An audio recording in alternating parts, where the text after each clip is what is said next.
Hello everybody and welcome back to the Beanbag. Today I wanted to show a few random background figure characters that I have made over the years. All of them wearing the Generations Deep Space Nine style uniforms, that they're all kit bashes and such. And we'll start with this guy right here. This is an engineering officer I made. It primarily uses the Voyager style body, and it's got the head of one of the villain characters from Sequest, and I added a little bit of gray to the hair to sort of differentiate him a little bit. And I think it actually ends up making him look a lot like Lon Suter from Star Trek Voyager. So he's essentially my stand-in figure for that. If you can kind of see a little bit better there. Next is another kit bash. This is actually, I took, it's the Doctor body from Voyager, and the Tom Paris mutated from Threshold. It's his head and hands, and I even took and cut the feet off and re-glued them onto here, and there you can see the face a little closer up. And I did do a slight repaint on the head so that it wouldn't look quite the same. It's a little more golden color than the greenish color from the episode. So yep, that's another one. And then this is actually just literally a Cisco that I repainted the shoulders to be the science teal color, and I gave him a beard. And it's funny because doing a full thick beard like that actually makes him look kind of different. I did change the skin tone color just a little bit as well to help differentiate him.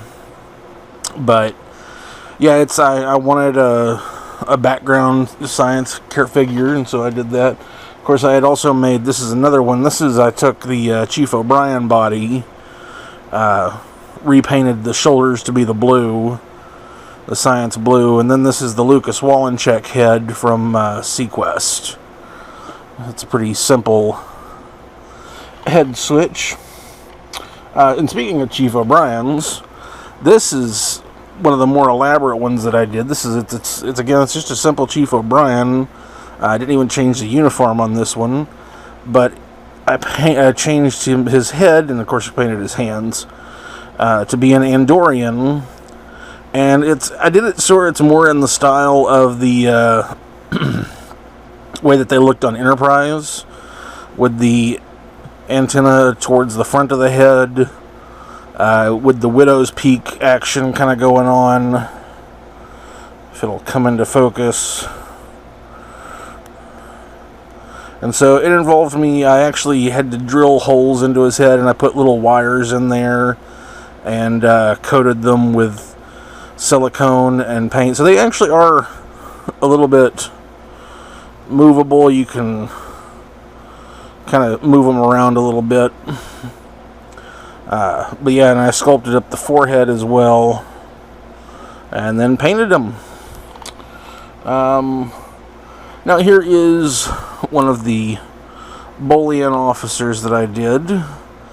The way that I do these are actually really simple. You basically take whichever figure you want to use and completely shave their head, and then you make the little ridge along the head, and then you give them the paint job.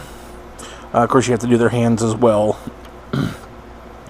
And yeah, I used a Cisco for this, just to keep, so I could have another background command officer. Here is a Benzite character.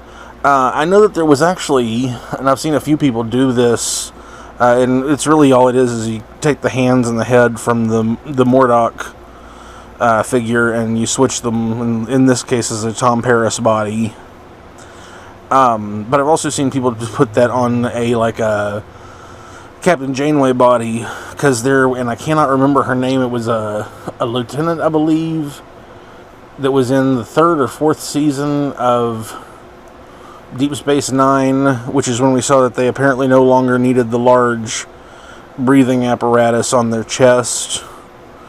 A lot of people have wondered if that was just a coincidence, a mistake that was made, or if they had actually were using some other kind of breathing apparatus at that point.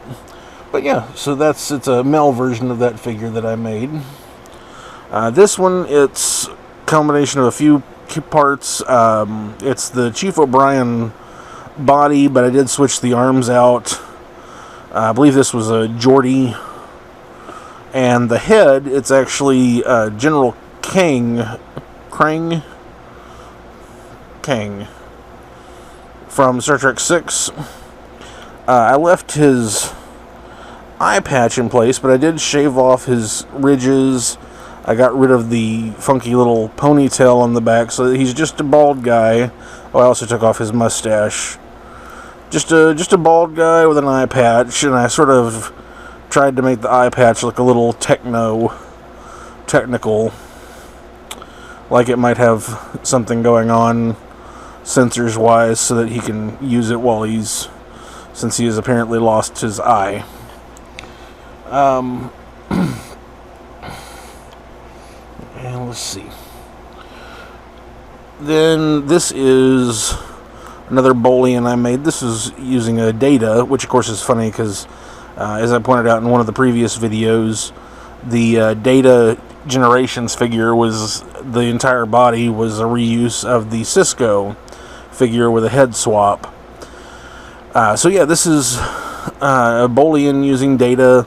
Again, it's just I made the little head ridge and painted it.